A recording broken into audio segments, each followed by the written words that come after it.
Seguimos com o nosso coronavírus especial para você. Nós vamos conversar com o Vitor Serri, que é especialista em direito do consumidor e contratos. Ele está conosco aqui e com muito prazer nós vamos participar dessa conversa para aprender um pouquinho mais. Vitor, boa tarde, obrigado pela gentileza. Eu que agradeço, é uma honra conversar com você, Vanderlei, com o Flávio Prado e todos os ouvintes da Jovem Pan. Vamos aprender um pouquinho mais. Eu queria que você falasse sobre esse assunto que você entende, que é direito do consumidor e sobre contratos, já que nesse momento diferente que estamos todos vivendo, estão existindo algumas mudanças contratuais. Suspensão de reajustes, descontos em contratos com escolas, aluguel, serviços, viagens, enfim, as pessoas buscam aqueles proprietários, em muitos dos casos, dizendo, olha, estou com as portas fechadas, o que eu faço? Eu não consigo pagar, ou tenho disposição, ou tenho suporte para pagar parte do que deveria pagar de acordo com o contrato. Então você deve ter ouvido muito isso nos últimos tempos. Eu queria ouvir um pouquinho mais sobre o tema, Vitor, por favor.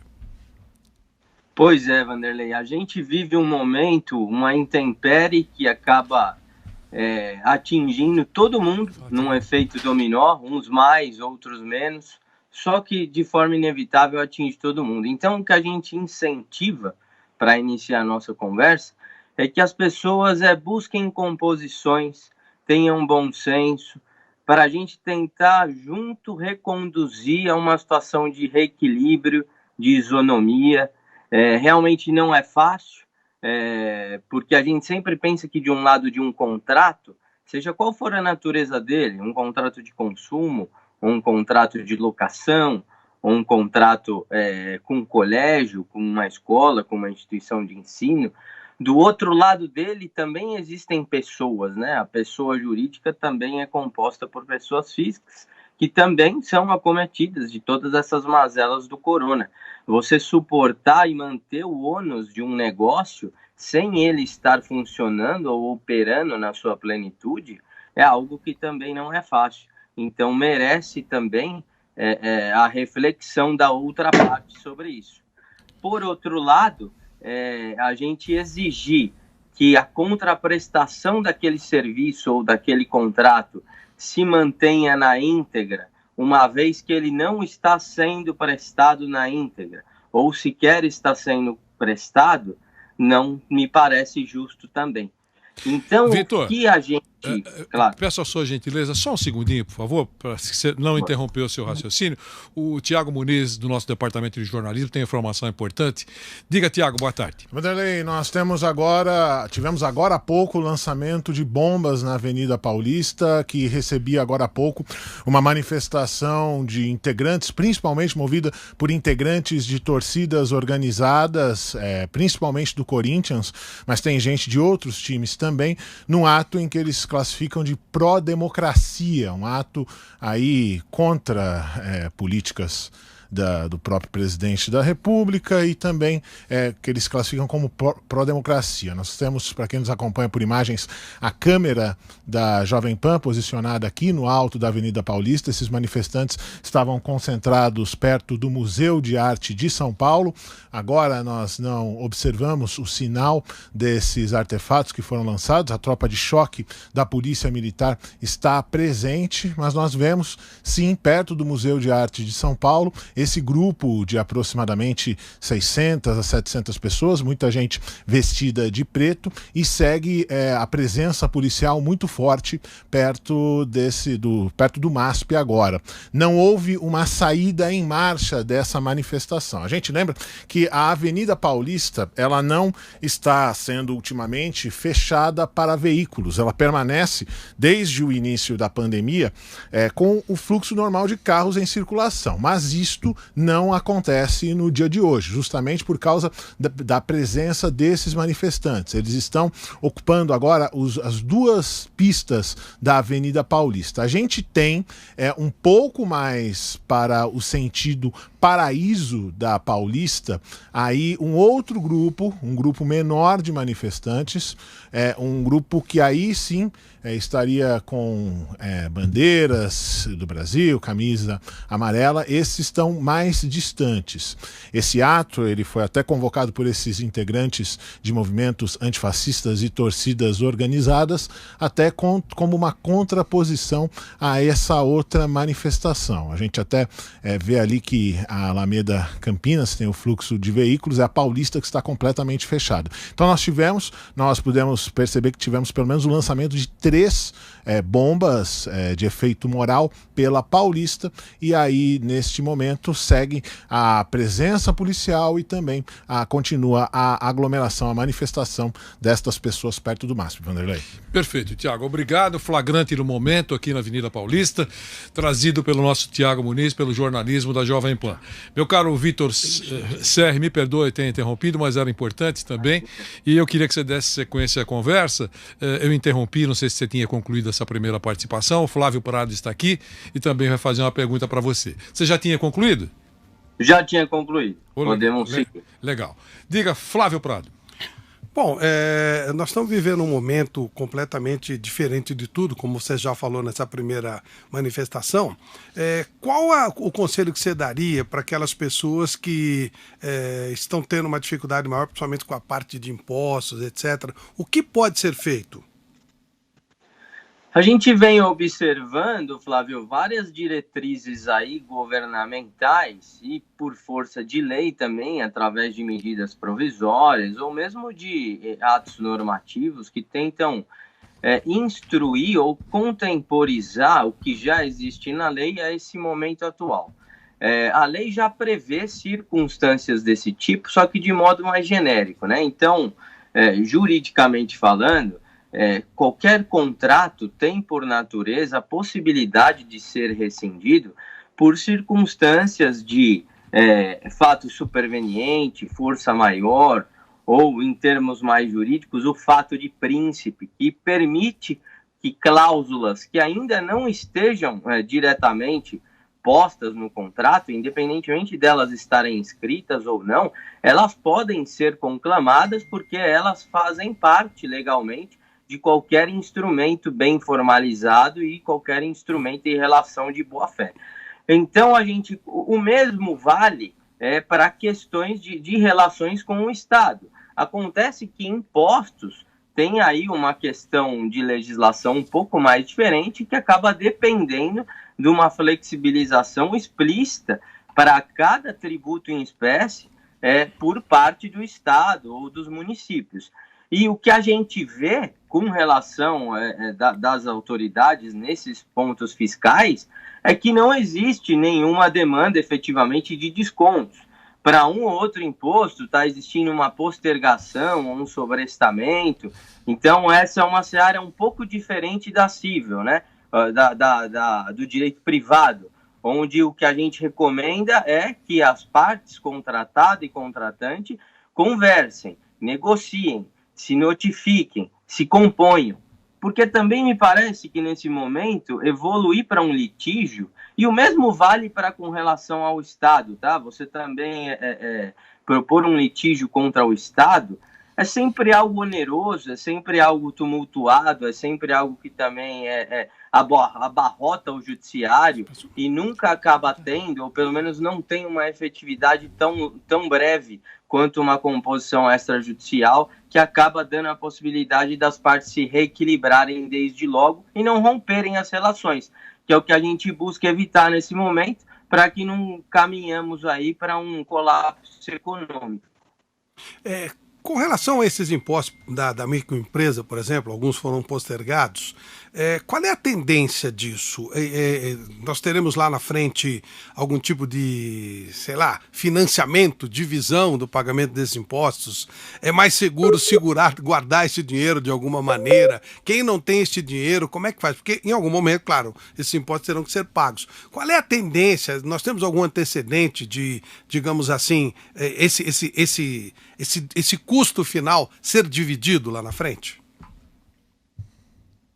É muito provável. Como a gente vive dias muito instáveis e que as diretrizes acabam mutando diariamente, é difícil prever exatamente o que virá, porque o Estado também acaba ficando desequilibrado num momento como esse, apesar de que o consumidor, o cidadão, é sempre a parte mais vulnerável, mais hipossuficiente e logo a parte diretamente atingida.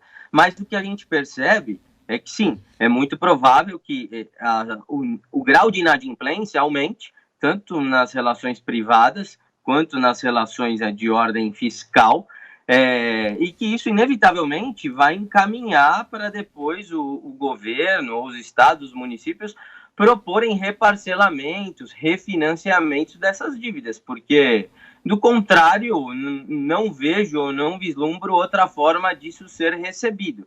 Então, é melhor também que o Estado abra canais de composições do que nada receba, porque é difícil cobrar alguém que nada tem, porque está dentro de um ciclo econômico complicado. É claro que essa triagem é sempre delicada de ser feita, porque a gente sabe que é inevitável que esse cenário também seja interessante para oportunistas, tanto de um lado quanto de outro.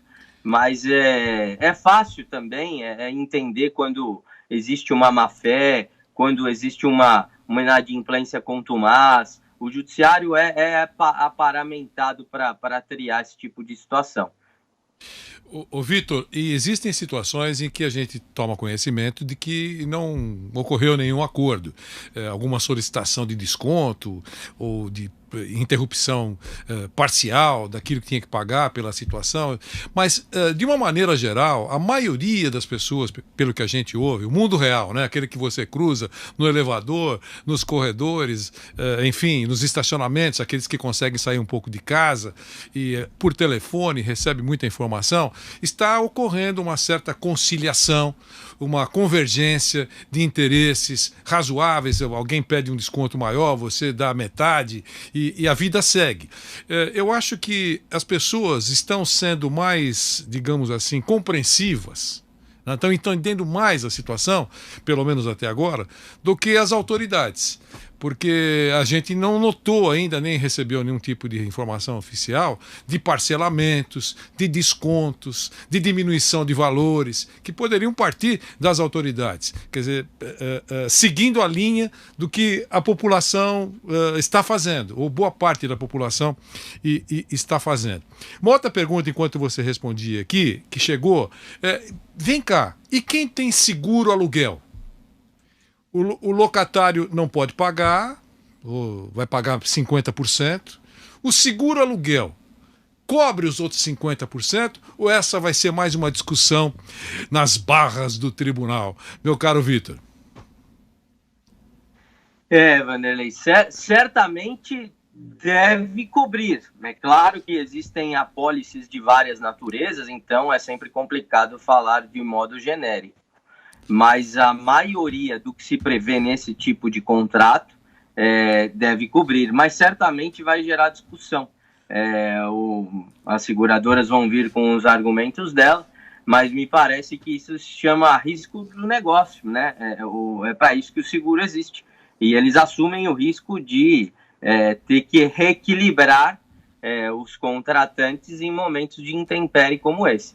E como você bem contextualizou aí, me parece mesmo que a população, que o cidadão, vem tentando aí, num instinto de sobrevivência, se reequilibrar. E essa é a melhor conduta mesmo, porque se a gente for esperar que o Estado não fique inerte, ou que pelo menos não venha com orientações genéricas, ou tão somente de cunho político, a gente vai sucumbir, né? Então, me parece que também penso como você, que a melhor forma, e aí trazendo isso mesmo para o mundo prático, para o mundo real, é se reequilibrar, porque essa vai ser a forma de manutenção das relações. É melhor ganhar menos na prática do que nada ganhar.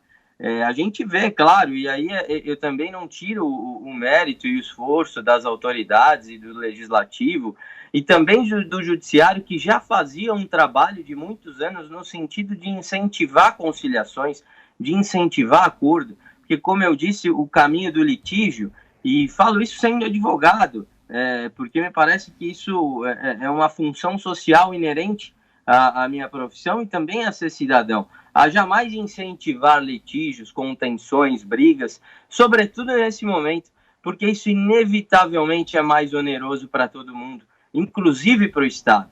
Então, o raciocínio é esse mesmo. O Estado vem colocando, sim, e vem buscando, por exemplo, a medida provisória que tentou aí reequilibrar o mercado de turismo e o mercado de entretenimento.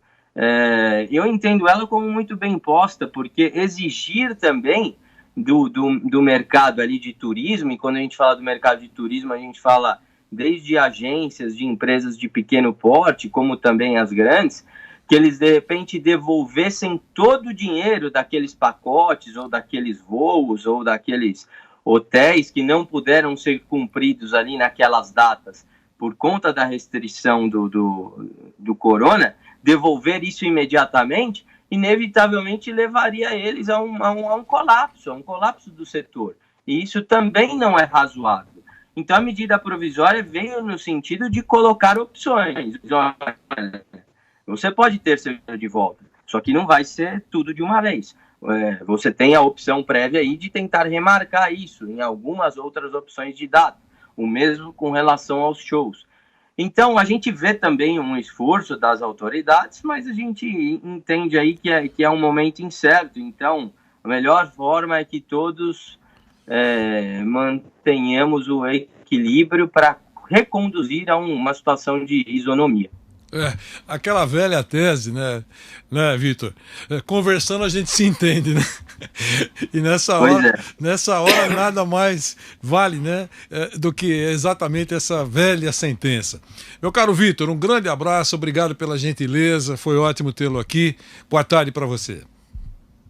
Eu que agradeço você e ao Flávio, Vanderlei. Sou um fã de vocês desde menino por conta do esporte. Um grande abraço. Um abração para você também. Obrigado, Vitor Serri, que é advogado, especialista em direito do consumidor e de contratos, falando aqui ao vivo pela Jovem Pan.